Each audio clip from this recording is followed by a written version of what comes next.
Hello, everybody. We start in 17 minutes.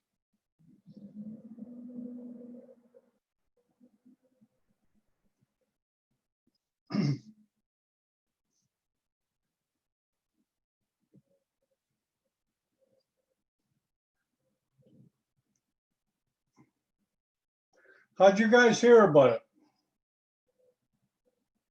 Facebook? Hello, Munir, Natalie, Boris, Nicole, Peter. How'd you guys hear about it?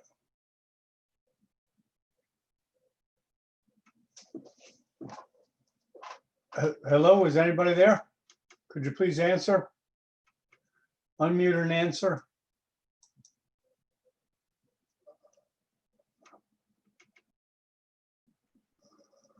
It's not that serious. Okay, whatever. Okay,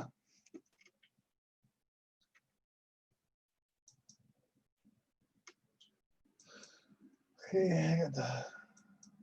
Okay, I'm gonna make sure that one.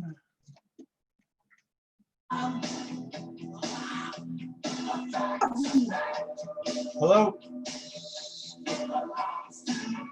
that you, Peter? Someone's gonna talk. Hello?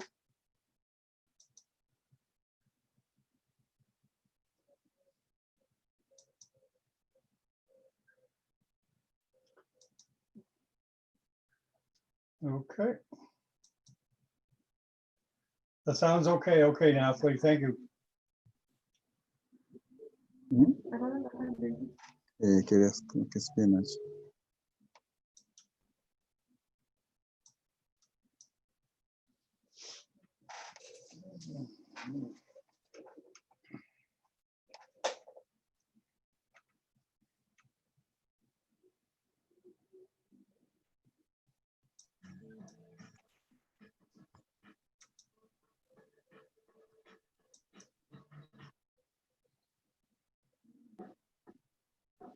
Morocco is among the 15 countries whose nationals are authorized to enter Europe from July the 1st. The list was unveiled on the eve of this July 1st.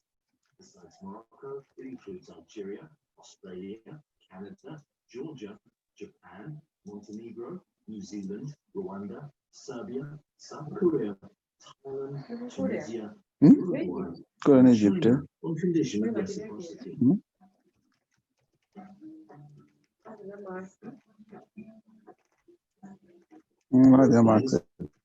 Visitors from countries whose situation in the face of the epidemic.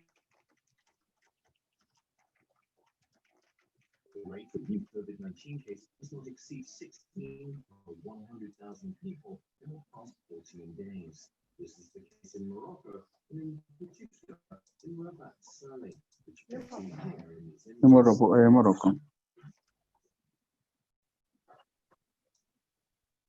The official list of countries whose nationals are authorized to travel to Europe does not Russia, Brazil, Israel, the European Commission.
Peter, I'm getting noise. Oh, there you go. I unmuted you. I muted you, Peter, because I'm getting noise from your background.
Hey, Asheesh, Hi, John. are you ready?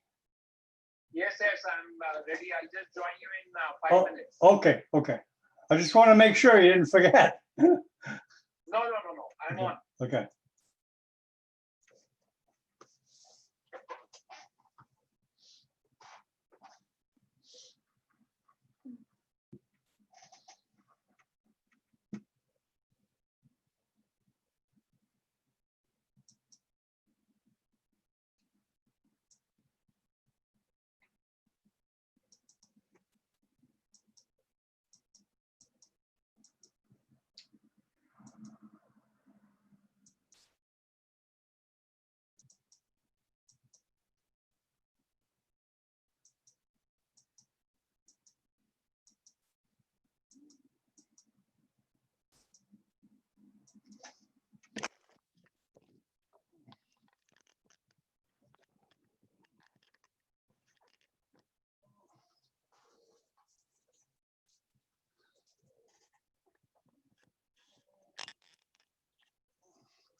Hey, Griselda.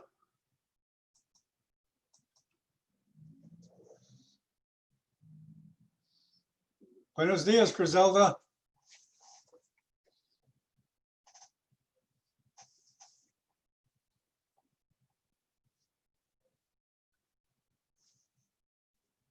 Hola, Griselda. ¿Puede oírme? Hola, ¿Cómo estás? hola, bien, ¿y tú? Wow, Buenos qué días. sorpresa. Se me olvidó su congreso, porque yo he tenido muchos congresos. Sí, ya he visto Mi que tienes mente un- está confundido. Ya. No, muchísimas gracias por el apoyo. Wow, que Ya tú estamos tienes buen congreso. Wow, toda la semana. Es toda muy la bueno. semana. Sí, Sí. Griselda, tú vas a ver una diferencia ahora con Zoom. ok. Más personas participando. Excelente. Sí, yo creo que vas a ver más personas y yo creo que va a crecer en poder esta semana. Cuando los niños realizan que pueden participar. Ahora es diferente, Griselda, porque no necesita explicar qué es Zoom. La gente Exacto, la gente ya sabe Sí, perfectamente cómo. ellos saben, porque corona, ellos saben qué es. La mayoría de gente en medicina o cualquier rama de conocimiento conoce qué es Zoom. Exacto. Sí, es Y, una maravilla. Realmente el coronavirus ayudó muchísimo más a que se utilizara la tecnología todavía más. sí, sí, sí. ¿Y cómo está México? ¿Mal ahora? Pues ya llevamos más de 30,000 muertos, entonces creo que no está bien y bueno, aunque ya dieron luz naranja para que empiece a haber un poco más de movimiento económico, pero yo creo que va a ser un desastre peor. Ok. Well, tú vas a encontrar a Asheesh, es un neurocirujano que va a hacer este programa. Él está tratando a crecer una audiencia para enseñar. Él le gusta enseñar neurocirugía. Él le gusta. Y él quiere ver si puede crear una comunidad. Claro. Yo creo en cualquier cosa. Pero Ok. tú vas a encontrarlo, tú vas a ver que él le gusta. Wow, Luis Borba hace muchos congresos. Los nombres, ¿cómo Muy los? buenos. Sí, Luis Borba en todo. Yuha está haciendo mucho. sí, bueno, es algo bastante bueno porque, bueno, el utilizar las redes sociales, el utilizar las plataformas, mucha gente no conocía el gran impacto que tiene. No sé si estuviste, la semana pasada hubo una reunión con Al-Mefti, el doctor Yassar y un brasileño, no recuerdo el nombre. realmente hubo casi 5,000 personas conectadas en esa reunión, porque todo el mundo tenía mucho interés en escuchar a Yasarji. Ah, su cámara sirve ahora, ¿huh?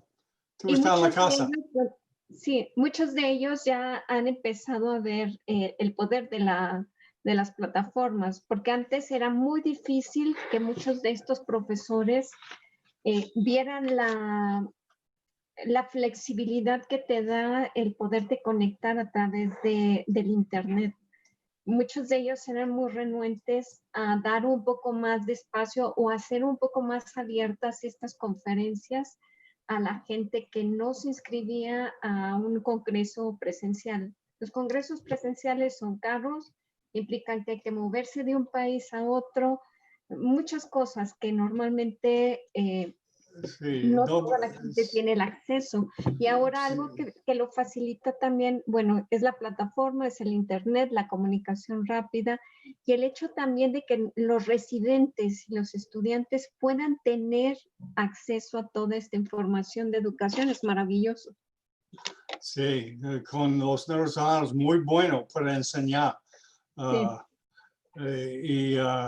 Pakistán hace muchos programas, Brasil hace muchos programas con interacción, Griselda. Tiene 6, 7 interactando.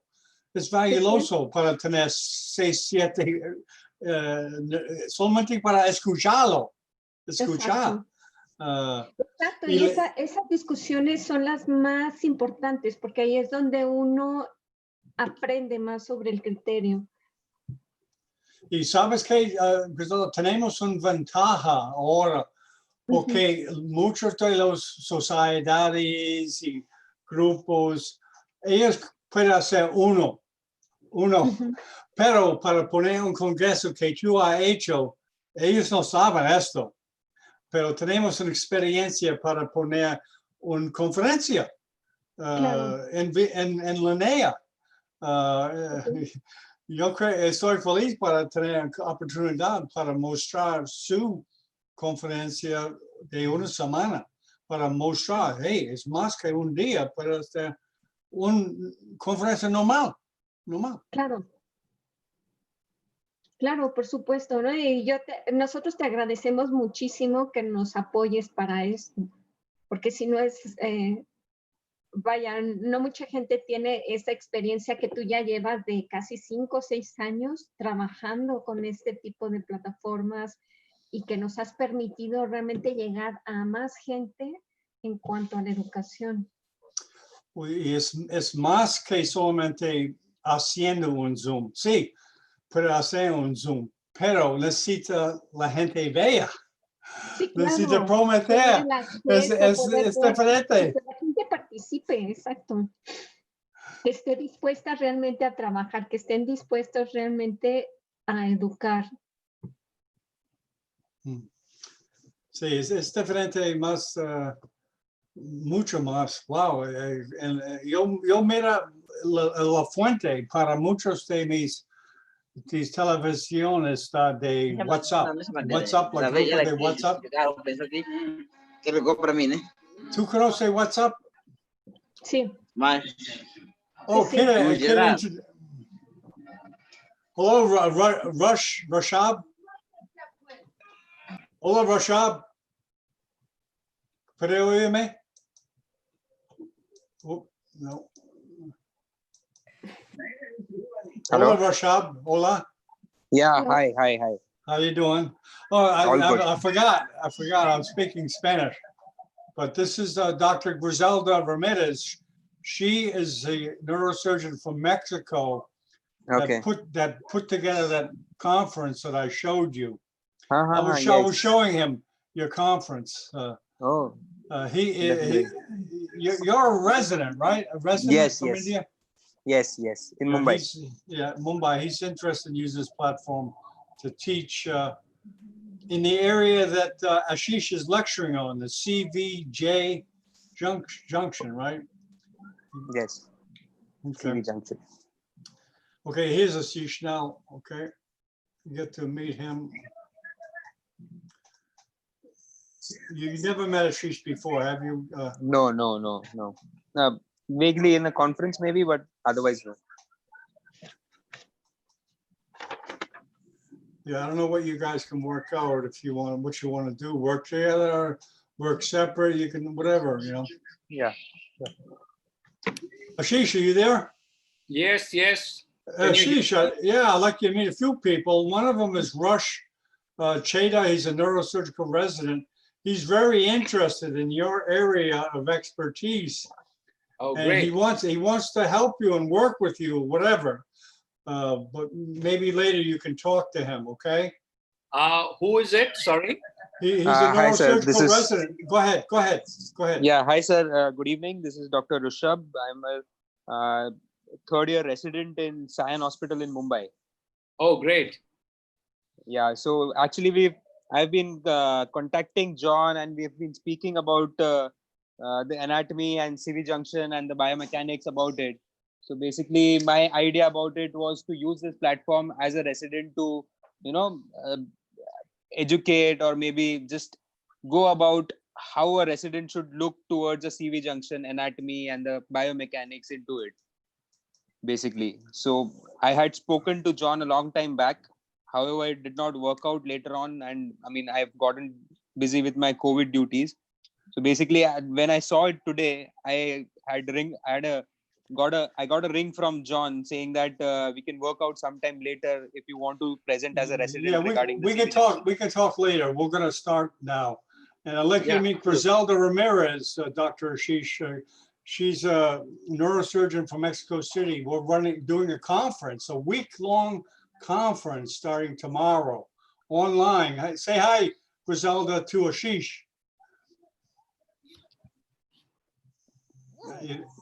Um, Hi. Nice to meet you, Ashish. Yeah. Pleasure is mine. Pleasure is mine. Thank you. Thank you for joining. Okay, we'll see you after. Okay, Asheesh, I'm going to bump you off the screen now so we can see your face when the people meet you, okay? Yeah. I'm going to share my screen, stop, and then you can screen share, okay, Asheesh? Yeah. Okay, ready to start? So can you see Hold on. Let me introduce you. Let me let some people in at the last minute. Okay, well, 10, 9, 8, 7, 6, 5, 4, 3, 2, 1. Good afternoon. This is Dr. John Bennett broadcasting from Miami Beach, home of neurosurgical TV. We have the pleasure today of having Asheesh Tandon, a neurosurgeon from India. He's going to do India neurosurgical grand rounds. So now let him start right away. Welcome, Asheesh. It's all yours. Thank you. Thank you so much, John. And I'm really happy to be again sharing my thoughts on very important subject that neurosurgeons and spine surgeons deal with, and it's craniovertebral junction. So the first part, it would be a series of 2 or 3 lectures. So the first part is about clinical anatomy and biomechanics. It's a very small part, but it is very, very, very important for all of you to understand the mechanics of CVJ. And what I have done is I have broken these series into smaller parts, and then we can discuss. Now, what I would really like is if everybody of you can unmute yourself so that we can have a two-way discussion. That is very important, and that's what John wants me to do as well. So I'll be asking you questions at relevant times, and I would really love to have answers from all of you. Is that okay? Is that okay? Well, Asheesh, is a logistical problem. If everyone unmutes, it causes too much noise. So people have to be on top of their button and unmute themselves, okay? Okay. Great. So, please, you are free to interrupt. You are free to unmute yourself and answer the questions. So let's start. And as we all know that craniovertebral junction is formed by basi-occiput, the atlas, which is this, the axis, which is this part. Can you see my cursor? Yes, we can. Yeah, great. And as we all know that this is the most mobile segment of the whole of the spine, and it houses very important neural and vascular structures.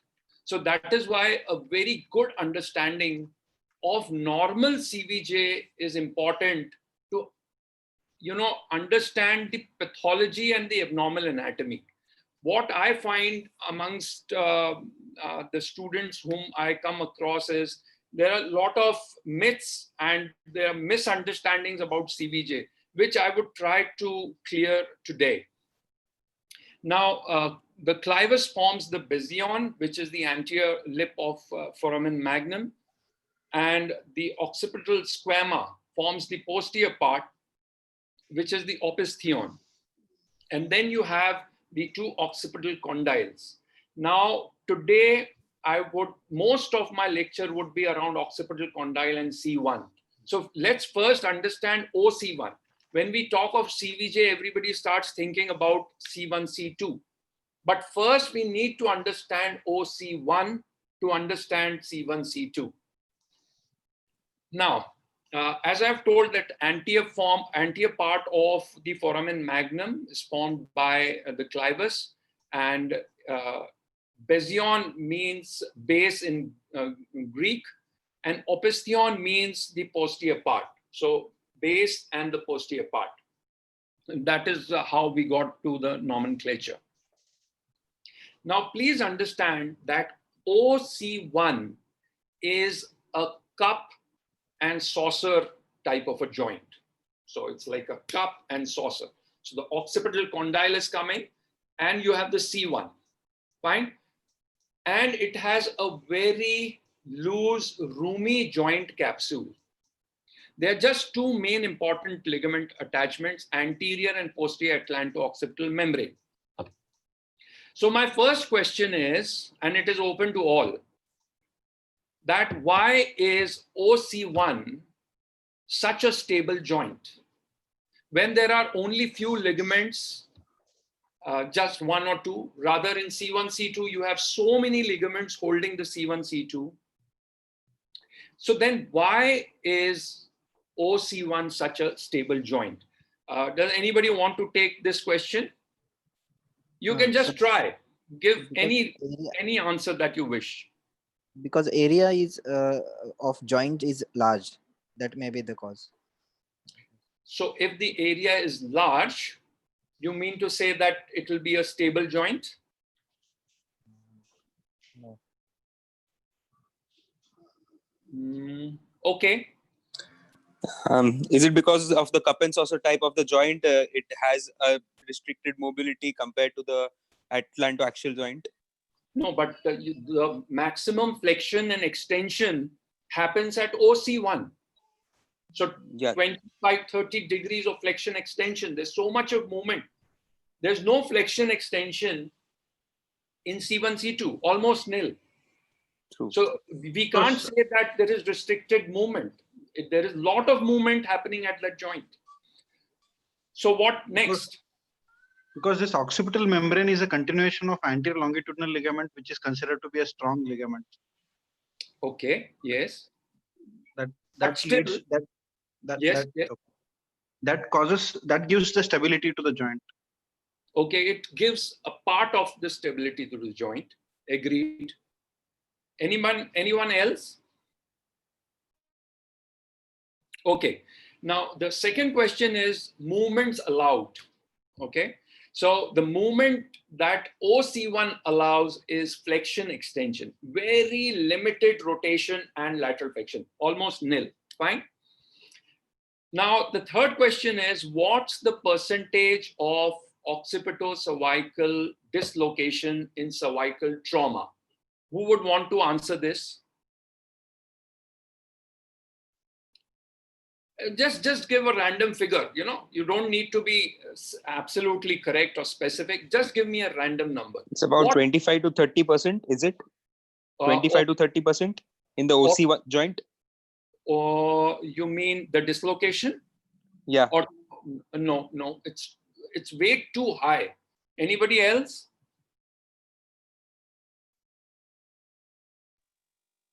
Okay, I see how many participants, 30, 35 participants. How many are there, John? 34. So I want more answers. Come on. So he has said 25 and I've already given you a hint that no, 25 is a very high number. Give me a fresh number.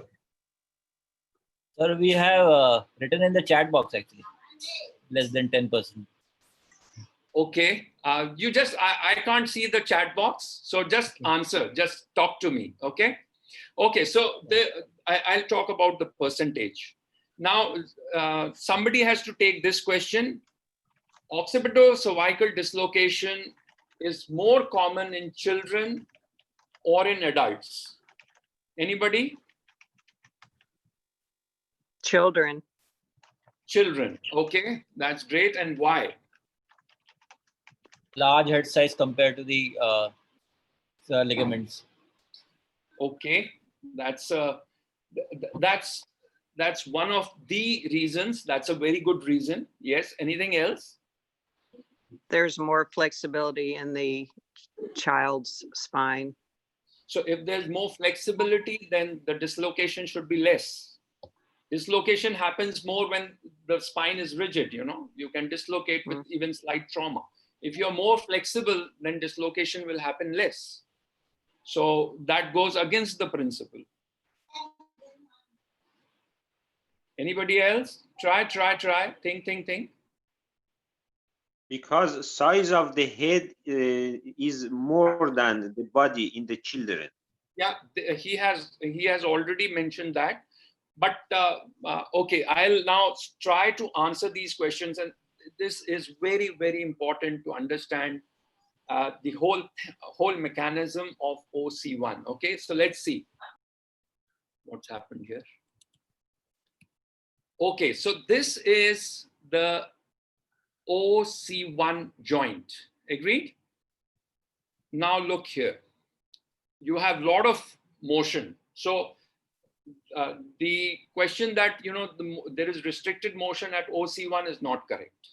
Okay, so you have a lot of motion, but still it's a stable joint. Now look here. Okay, now what I have showed you here is the rails. Can you see this photograph? Now we know that the rails, the train is very, very stable on the rails. And why? Because of the construct of the wheels which are running on the rails. Now focus here, okay? So this is the type of the wheel and rail joint here, okay? And that is why derailment is rarely, we come across it very rarely, looking to the number of trains going around. So then this sort of explains us in OC1 as well. The occipital condyle is a convex structure which is laterally directed. Okay, it is laterally directed, and atlas is a lateral mass which is concave and medial. Now look here. You understand? So this is the rail and this is the wheel with something in here so that it does not dislocate. Especially there is no lateral dislocation when there is movement. And then you have the anterior and the posterior membranes which try to hold. Also, because of the shape of the joint, after a particular point of flexion, the bone to bone hitting happens, and then you can't move further. And at that point of time, the rest of the cervical flexion starts. Okay? Am I clear with this? Friends? Yes, sir. You got it, so I'll explain it once again. See here, and then see this. Isn't there a big similarity? Sir. Yes, sir. So that is why. So what God has done is He has constructed the joint in such a fashion that it is inherently stable. Okay. Now, please look here at C1, C2. Exactly opposite of OC1. So a lot of movement at at C1, C2, and the joint movement is exactly opposite. Am I able to make you understand this? Yes. Okay. Yes. Yeah. So you see, the shape of the joint in itself is causing stability or instability. That's number one. Number two, God had to create this because then otherwise rotational movement would not have been possible. See, you can't rotate this because the joint will be banging. Here, this can come in front and go back. Fine. So that is why, you know, there is movement in here, which is a rotatory type of movement. And here it is not possible. So because we need rotation, that is why, that is the price we pay for the loss of stability at that joint. Okay, so let's move forward. Now in children, you said the head is larger. I agree, because that creates a stronger vector force, okay?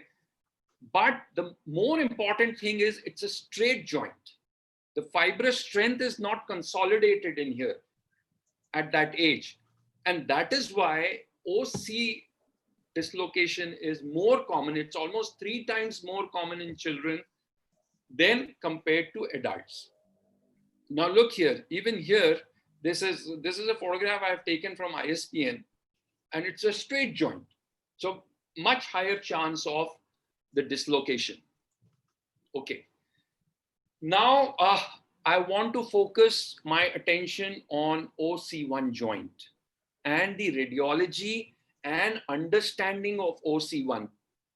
So that, and why am I focusing so much on OC1 is, so that when you are reading an abnormal CT or an abnormal MRI, you are able to understand what is happening to OC1. And where is OC1? So that you know where C2 begins, because in a abnormal anatomy or in a pathological condition, you will not have the clear-cut anatomy that you see in normal cases. So first, let's understand, this is the occiput here, and these are the occipital condyles. You have the C1, you have the C2. And here on SAG, it's very important to understand that it is the cup and saucer type, or it is a concave or convex type of a joint. Fine. So this is a OC1 joint. Now, how does OC1 look on an MRI? So on MRI, on coronal images, it's not a very well-defined joint as compared to C1, C2. So you'll always see, when you see an MRI, C1, C2 comes out very clear, and you may not have great clarity in OC1. However, in sagittal MRI, occipito-cervical joint or occipito-atlantal joint is very clear, and you need to define it. You need to study that anatomy, okay? So this is how OC1 looks. And here, I've just brought it for comparison. You know, the occipital condyle in a cadaveric section here on an MRI, then the cartilage here, then obviously you have the lateral mass. So the lateral mass and posterior here, it's just about this much. And then you have certain ligaments. So you need to see this anatomy on both the of both the joints. So of the right as well as of the left. So you have to take thin sagittal cuts, sit and see how OC1 is. Okay. So this is how OC1 would look on a sagittal cut. Now, again, this is a question. Can somebody tell me what is happening in this? This is a CT cut. The question is open to all. Please introduce yourself and answer.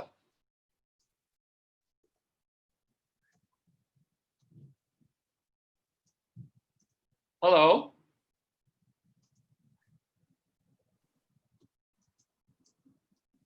Hello. Is anybody there? I think John? so. Yeah. Yeah, Yes, I okay. think so. Okay. Little shy. You just try, you just try. Don't fear. There's nothing to fear. I'll give you the answer ultimately. And if it is correct, then it is very good. No problem. If it is wrong, no problem. Just try. It'll Okay. take a while for people to get used to this platform.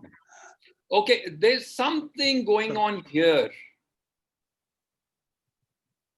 See, I'll just take you back to OC1. Look here. This is OC1. Fine. And now look here.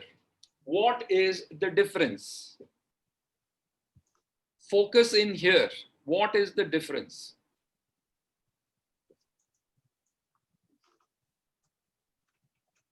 So occipitalization of atlas.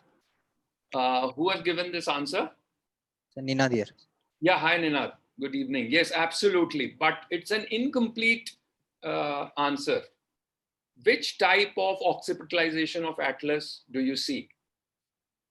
You are absolutely correct. This is occipitalization of atlas. But which type? So I'll give you some hints. Is it unilateral? Is it bilateral? It's a bilateral.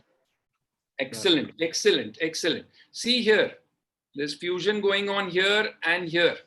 So there is no OC1 joint here. Please, everybody understand this, okay? And that is why of a particular CT, I have brought different cuts, okay? Now, Ninad and everybody else, there is occipitalization of atlas, but there is something more happening in here. Can anybody pick that as well?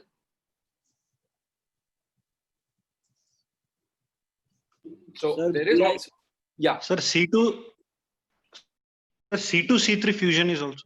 Excellent, excellent.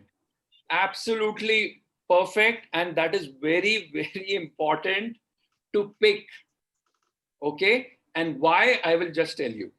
So absolutely correct answer. So you have a bilateral assimilation of atlas with a few C2-3. Okay. So you have this, I have shown various types of assimilation. Here you have the part of anterior assimilation, the whole of posterior. Here you see, there is some joint seen here, but nothing is seen here. Here, anterior arch is free, whereas there is, some fusion of the posterior arch. So there are varieties of assimilation of atlas, and you should see the CT scan cut by cut, one by one, to pick OC1. Okay. And why am I telling this? So have patience and try to understand that you need to know what is happening to the occipito-atlantal joint, because it is the most important part of the CVJ. Now, assimilation of atlas, when you have C1 fusion to the occiput, it can be complete when C1 is not identified, or it could be incomplete anterior posterior. Okay, but this is important. Read this. It is associated in almost 50% cases where you have a C2-3 fusion. Okay, so the moral of the story is don't just focus on OC1 or C1-C2. Look at the complete cervical spine. Okay, right now.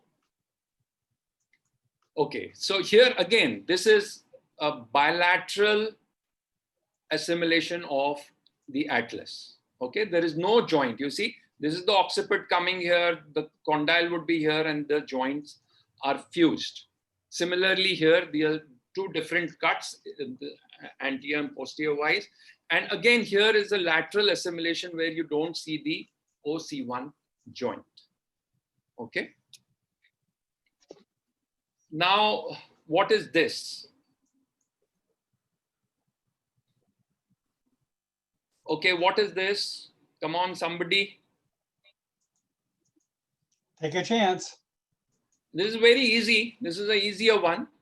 So this is left-sided OC1 assimilation with coronal tilt to the right side. Okay, that's very good. It is a unilateral assimilation with head tilt. Now, what is the learning story here? One, unilateral assimilation is rare.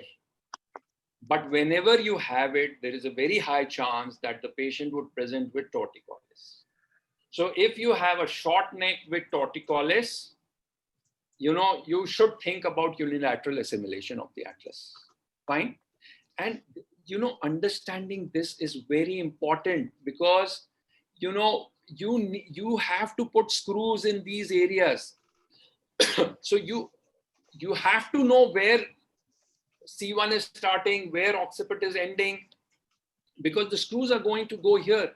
And then whenever you have a head tilt, you have to decide where you need to push the joints further and where you have to do it less, So for this, you need to know whether it is unilateral or bilateral. Great. Okay. Now kinematics. Now we are going a little more higher up, a little more complicated, but what I would request each of the 41 participants here, that if you don't understand the kinematics, please stop me and I'll try to explain it again. But I want all of you to understand this concept, the kinematics of the OC1 especially, very clearly. So we know that flexion and extension happens in OC1 and rotation in C1, C2. Now, the first question, this is an easier one. The cervical spine canal is narrowest in flexion or extension? Sir, it is narrowest in flexion, sir, due to buckling of ligamentum flavum. Okay. So, who was this?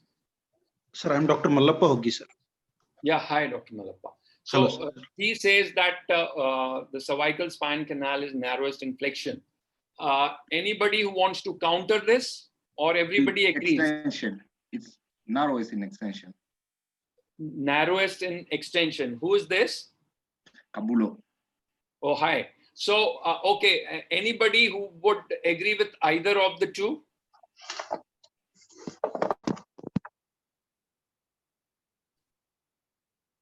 Okay, I'll give you that answer.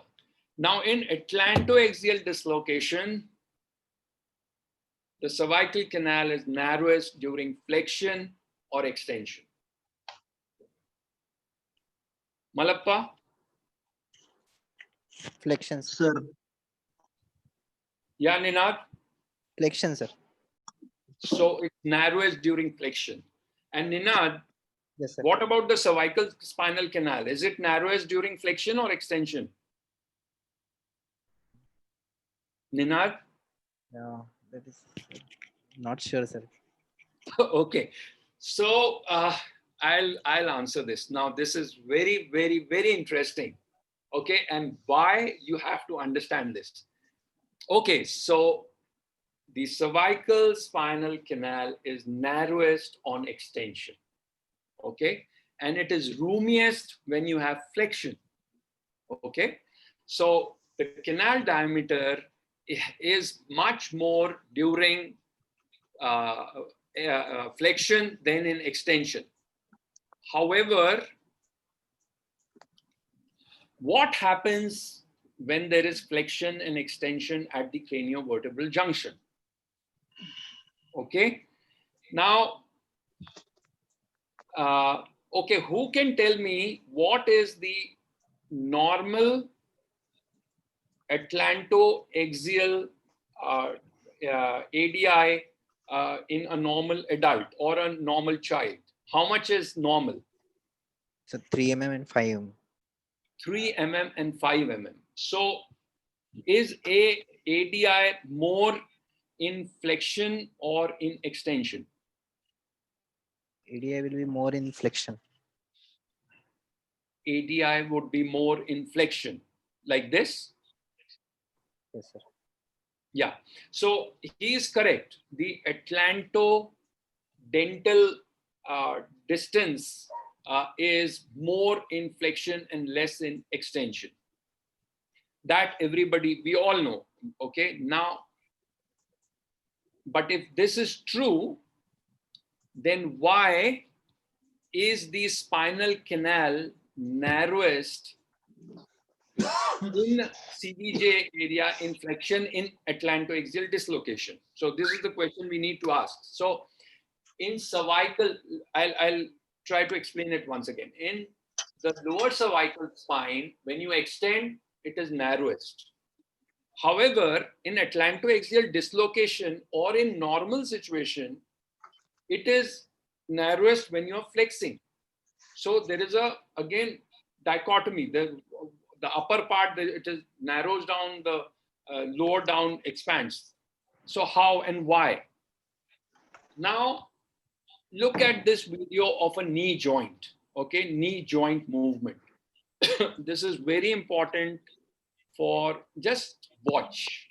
Okay, so this is flexion. So suppose this is the head which is flexing and this is the lower cervical spine which is extending. Okay, so now look what is happening in flexion. Now as the head, suppose this is flexion, as the head goes in front, okay, in flexion there is movement at the other point as well. This is what I wanted to emphasize through this video. Now, look what happens in flexion and extension. When you flex, the occipital condyle, posterior part of the occipital condyle goes back. So all of you just try to flex your head and you will understand that the posterior part of the occipital condyle is going back. Is that clear? Everybody agrees to that? Yes. Everybody agrees? Yeah. Yes, sir. Okay. Yes, sir. And in extension, the anterior part of the occipital condyle will go in front. Right? Now, hello? Okay. Now, if the occipital condyle is going back, this during flexion, and if OC1 is a single joint, then during flexion, why is the atlas or the distance between atlas and dens increasing? Can somebody answer this question? So the question is, when I am flexing, why does the atlanto-dental distance increase?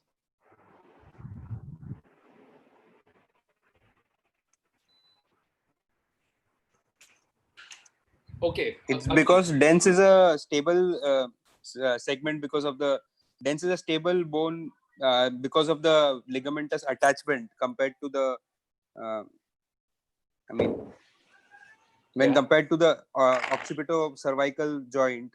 Yes. So because of which during the flexion the dens remains because of the alar ligament and the transverse cervical ligament. Yes. Compared to which increases the joint cavity basically, or which increases the diameter of the atlanto or which increases the atlanto-dental interval, you could say. Is it Yaksh? No, Rishabh sir. Rishabh. Okay, Rishabh, again, when you are flexing, the occipital condyle is going back. Where should the atlas move? Will it move back or will it move in front? When Back, the, sorry? The atlas is going to move in front, is it? Anterior, sir. Anteriorly. So you mean to say that this is the joint, and as suppose this is the joint and I am flexing, so my condyle is going back, but my atlas is going in front. Is that correct? Yes, sir. And But why does that happen? it's like a translation movement, Yeah. because it's a ball and socket type of joint, so or a cup and saucer type of joint, because of which when an occipital condyle goes back, the other part, it does not actually come, but it's like virtually, which is because of the translation going ahead. No, so is it virtual or does the C1 go ahead? We can say a few millimeters, maybe, not exactly. I mean, no. Okay, so whenever the occipital, you're right. Whenever the occipital condyle goes posterior, that means the neck is flexing, the condyle in itself pushes the C1 anterior. exactly. Okay, Okay. and that is why when you flex, the atlanto-dental index or distance Interval increases, because increases. the atlas is just moving in front. Okay. Okay, you Yes, got sir. now. Look here, when you are flexing, this occipital condyle is pushing the atlas in front. Okay. Okay. And when you have extension, the occipital condyle is pushing the atlas Backwards. behind. Hmm. Okay.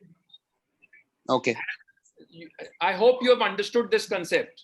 Yes, So when yes. I'm flexing the head, Yes, sir. look here, look at my head.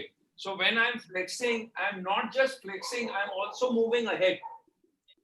Okay. Okay. Okay. It's not that I'm flexing and I'm going behind. The natural movement is I'm going in front. Okay. Right. Now, what happens in AAD? Very simple. In Atlanto-axial dislocation, because the ligaments and joint has been disrupted between the atlas and the axis, and because in flexion the atlas has to move ahead, so because the ligament is not able to hold it back, the atlas really slips in front. You get me? You got this point? So can you repeat it once? Okay. Now see, we know that the atlanto-dental distance is say 3 millimeters in 3 millimeters. atlas. Right. Okay. Yes. Why is it 3 millimeters? Because if the atlas tries to move further in front, the C2 and its ligaments and the joints, which are intact, will pull it, and it will not allow C1 to go further in front. Did you understand this? Yes. Yes.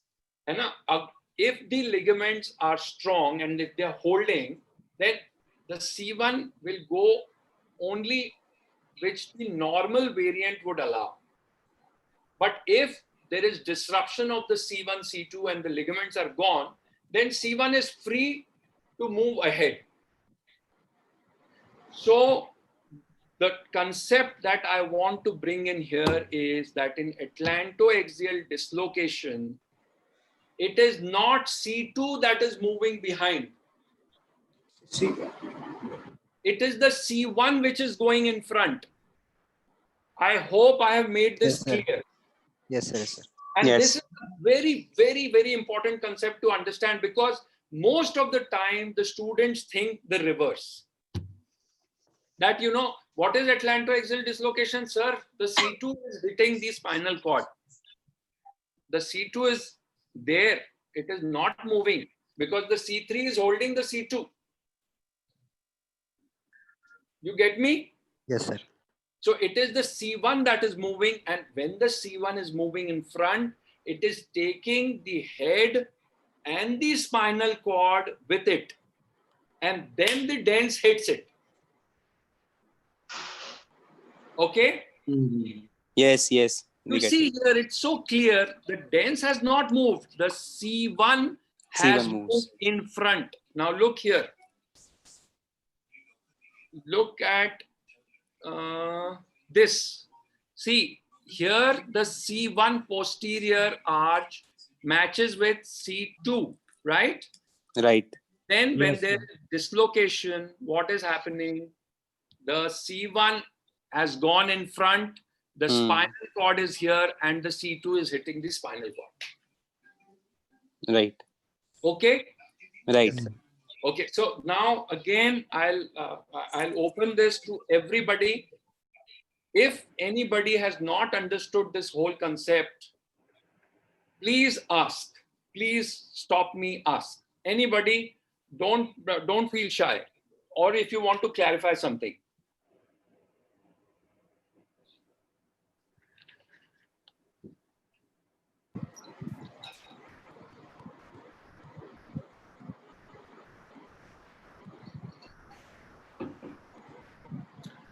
So has everybody understood it? I think so. Everyone's understood. Yes. Okay, so to quickly summarize, when you have flexion, the C1 goes in front, the C2 remain there almost.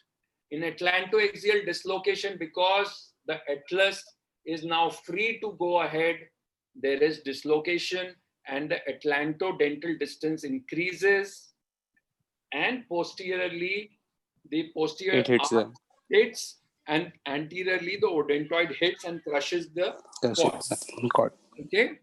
Right. So Yes, sir. in reducible atlanto-axial dislocation, whenever you have injury to the cruciate ligament, or when you have the C1, C2 joint rupture, as I told, the C1 moves anteriorly, but as the joint has failed, it leads to dislocation. And because there is dislocation, the anterior tubercle and the dense distance increases. Now, the question again to all, if there is assimilation of atlas, then how on a X-ray cervical spine do you diagnose atlanto-axial dislocation?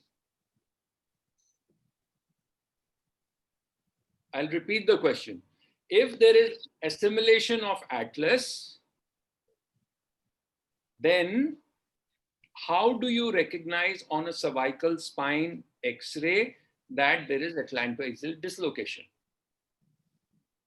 Then we have to measure the distance between the dents and the occipital condyle, sir, which No, that would not give you a very clear indication. Also, because there is assimilation, you won't be able to justify where the occipital condyle is, because the condyle has fused to the C1 joint. Flexion extension X-rays won't show a decrease in the ADI. Increase in the ADI. Increase in the ADI. So then how will you reach to a diagnosis? Okay, so anybody wants to try this? I have already given you the answer in my previous slides. I showed it to you. Look here. This is how you will. Though this is a CT, but on an X-ray, if the posterior arch is not fused or is not assimilated, you will see that this line has been breached. You get me? This line, this curved line, it gets breached because this will go in front. This has gone in front in atlanto-axial dislocation. This is a partially assimilated, but you see here, the spinolaminar line moves in front. So not just you just need not see the atlanto-dental distance, but you can also gather it from the spinolaminar line. Is that clear? Is that clear? Yes. Yes, sir. Okay. Sir, repeat. Okay. So I'll show it to you. I'll just go a little slow. See, there is, okay, here, this X-ray is much better. So this is the spinolaminar line. Okay. You see, this is the posterior tubercle of the posterior arch. So this line here matches with this line and this, and this, and then it is going.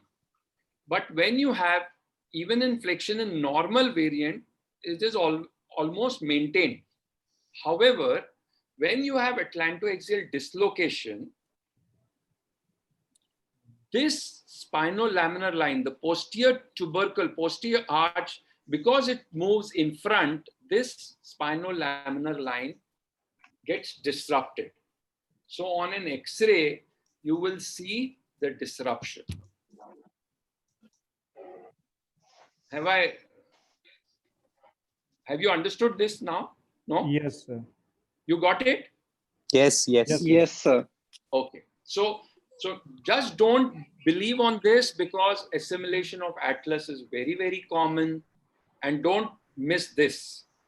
So why should we as neurosurgeons or spine surgeons just stick to one ADI to diagnose atlanto-axial dislocation? No, we should take the whole craniovertebral junction as one complete unit and try to make a diagnosis every time we see an X-ray.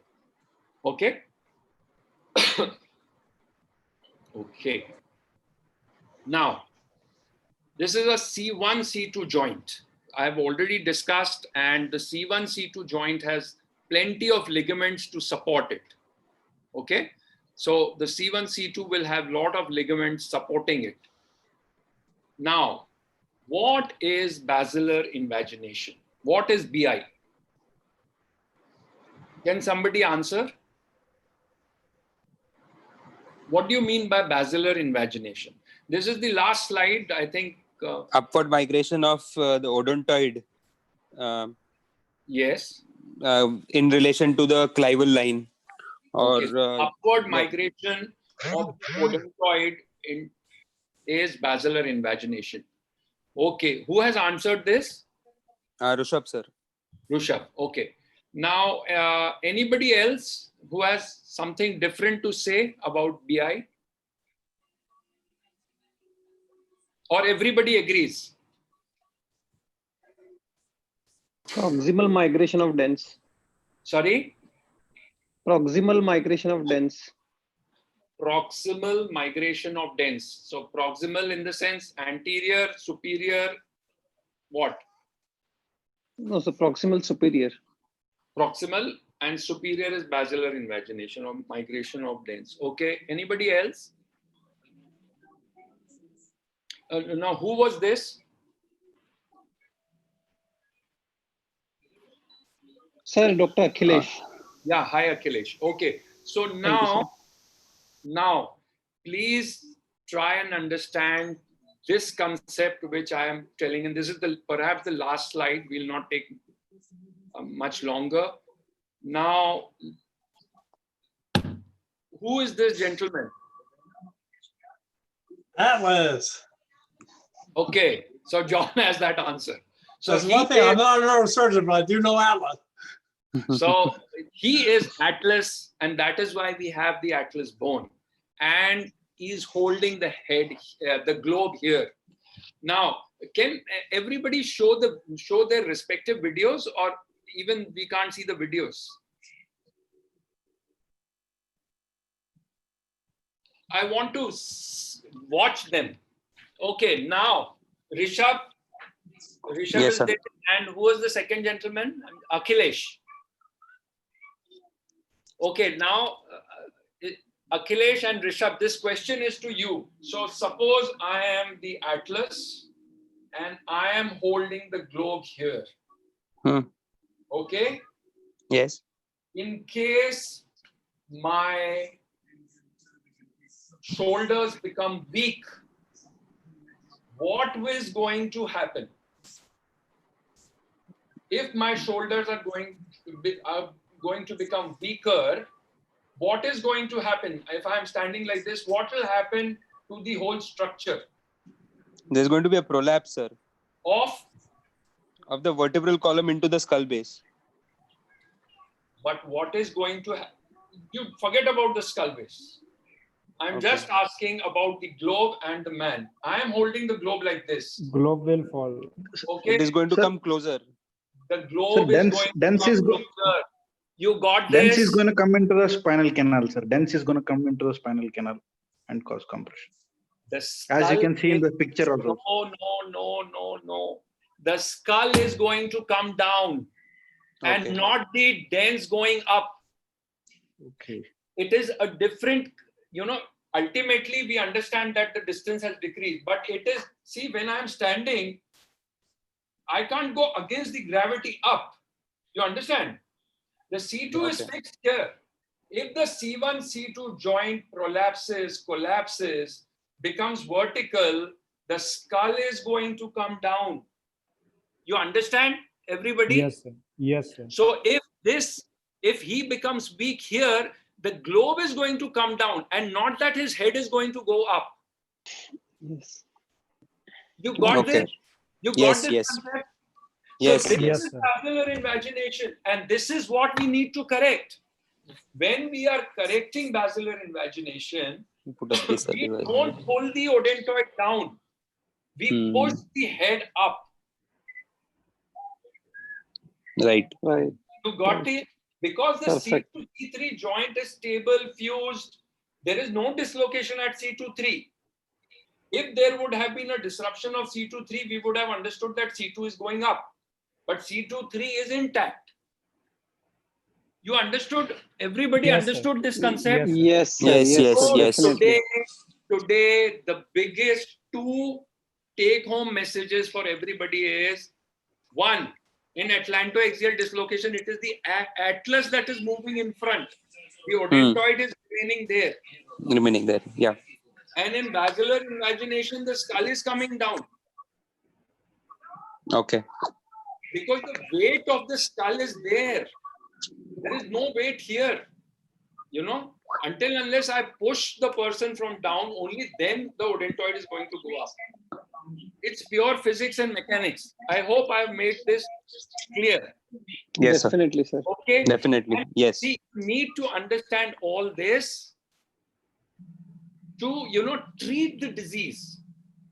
Though it is just a change of the concept, but you should know the concept. Okay? Sir, Yes. one And doubt. why is this important? So who will tell me what is DCER? What is DCER? Distraction, compression, reduction, Extension and reduction. extension and reduction. Yes. Okay. Now let's go back.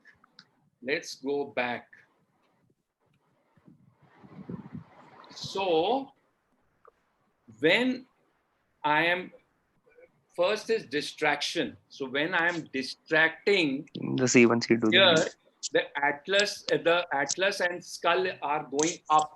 So the odontoid is coming down. Number one. You got it? Yes. Then when you are compressing here and extending, when the occipital condyle is getting extended, what is happening to C1? Coming behind. Yes. So DCER, extension. When you are extending, you are bringing the atlas back, because in flexion, the atlas tends Goes to ahead. run away. You Okay. got it?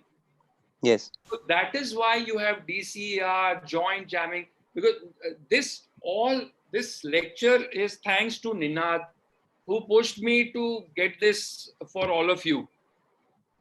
And, he wanted me to sort of explain what should be done as far as treatment, because there's so many forms of treatment: anterior, posterior, joint jamming, DCER, joint distraction, etc., etc. But I thought that you all should understand the concepts first, and then we go to the treatment. Okay? Yes, sir. Yes, sir. Great. Okay, so in the next part of the lecture, maybe perhaps next Sunday, or I don't know when John would give us the time slot, we will study about vertebral artery and the clinical implications of vertebral artery. Today we focused on OC1. Maybe the next time I'll try to show you the radiology, the understanding of C1, C2. And then what are the ligaments in radiology? Treatment considerations. So thank you everybody for such a wonderful interactive session. Thank you, sir. I hope I have been able to, simplify a little bit of CVJ. Yes. Thank you. Yes, sir. Well, Thank you. well, Sir. you know, Yes, Asheesh, thank you, let sir. me just say, this is exactly where I see this platform going. Interactivity of the speaker like yourself interacting with the students. And I appreciate the students and the residents interacting with Asheesh. I know it's easy to come to these webinars and go to sleep, but it's also nice to interact with someone like Asheesh, and we'll get better. Everyone's a little shy at first. We'll get better with the sound and the mute, but it's more than just a video. It's interactive. That's the true power of this platform. Yeah. So if anybody, do we have some questions, or we are already extended our time? No, don't worry. We can take as much time as we are interactive. Anybody has any comments or anything? Sir, can we get a YouTube link? I'm sorry? Sir, can we get YouTube link for this repeat session? We want to see. I'm going to put a link down to our channel. You subscribe to the channel and you get video. Every time we do a video, you get email to you. Let me put it right now in the chat box. So give me a second here.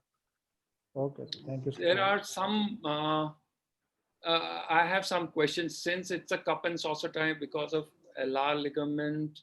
This was from Jitin. So how will the skull come down with an intact Occipito-atlantal joint?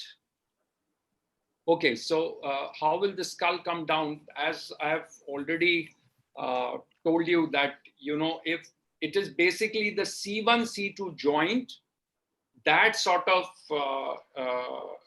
is malformed or anomalous, and that causes the skull to collapse. Generally, OC1 does not lead to the collapse.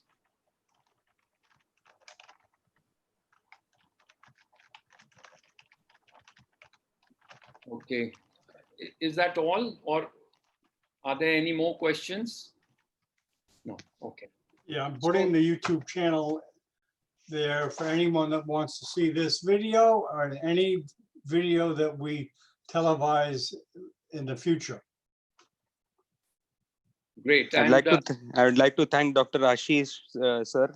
It was an amazing presentation, and also Professor John for his efforts, his untired efforts for whatever he is doing to bring about all these interactive sessions together. He's really made the world smaller for the resident neurosurgeons in India. Well, it's the future. This is the future of conferences right here. So you better get used to it. I think we should also thank Ninad for pushing us to get all this together. So thank you, Ninad. And you can all interact with us. I've already shared my email ID, so you can. Let me share the screen. Let me get you off the screen share there. Yeah. Okay. Yeah, I see what you mean now, Asheesh, is how you want to change teaching. This is a change from those webinars that I televise. Most webinars, they go into the presentation, they have a formal discussion after, not too much back and forth, give and take. So yeah, I appreciate you pushing this type of platform. Thank you so much. Thank you all for your time. Thank you, sir. Okay, next week, what is it going to be? Thank you, sir. Next week, I'll give part 2 of this lecture. Okay. I'll be trying to explain the C1, C2 joint, about the vertebral artery, and certain surgical nuances which the students should be aware of. And maybe in the third part of the lecture, we can talk about the various interesting articles, papers, which they should go through, some real world authorities who have devoted their lives on for CVJ. So I'll try to get that collected as well for them.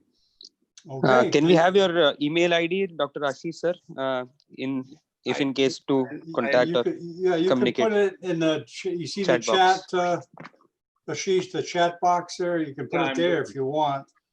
Yeah, why not? Yeah, just put it in the chat.